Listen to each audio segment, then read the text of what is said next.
Get ready with me bilang isang content creator. Ito nga pala yung lumpiang toge na binili kagabi at ngayon nga ay umagahan. Tapos ito nga yung ginisang pusit na nasa lata, ayan, na may sayote at ito nga ang umagahan. Pagkatapos nga kumain, ito nga nagtimpla nga ng kape, ayan. At habang ako nga ay nagkakape ay inedit ko nga yung mga ganap kahapon. Pagkatapos nga niya na inihanda ko nga itong tanghalian. Ito nga yung crispy pata na inilaga nung isang araw pa.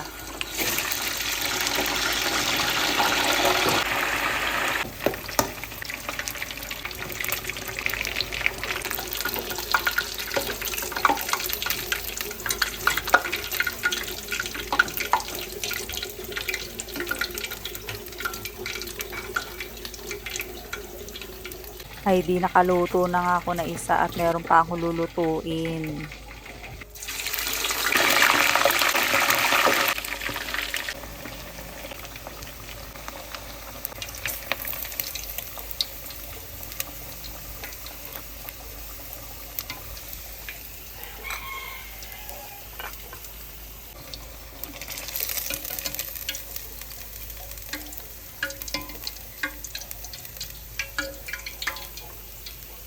At ready na nga ang tanghalian. Ayan, crispy pata.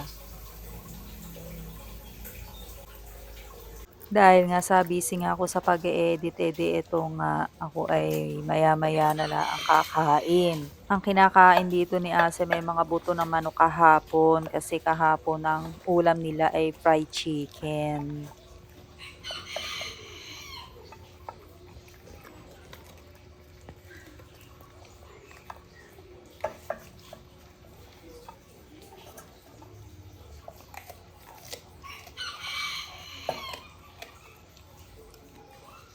At ito naman si Mushi, bihira siya sa video ko. At ito na nga, nagtanghalian na ako, 11:55 AM na dito. At talaga namang putok-batok, ayan. At pagkatapos nga niyan, ito nga ay may dumating nga na parcel, ayan. Ito ay kahapon pa, ay ngayon ko lang siya mabubuksan.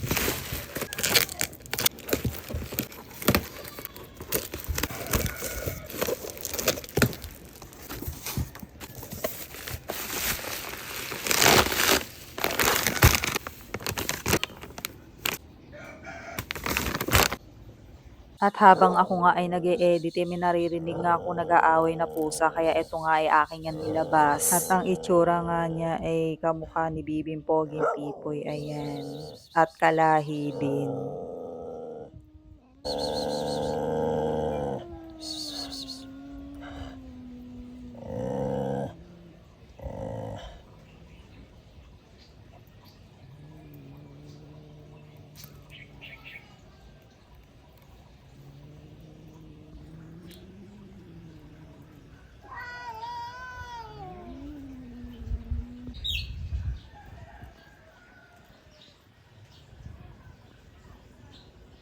Pagkatapos nga niyan, ito nga ako nga ay nagtimpla ng tsaa. At habang ako nga ay nagtsa-tsaa, di ako nga ay nag-e-edit pa rin. At nang ako nga lumabas ang ganda nga ng langit. Ayan. Dahil nawala nga yung pagka-orange siya, yung pala ay aambon na naman. Ayan. At nang ako nga ay makatapos mag-edit at saka itong may upload ito nga ay ako nga ay naligo na. Pagkatapos ko nga makaligo ito nga ako nga ay nagbukas ng Magic Flakes.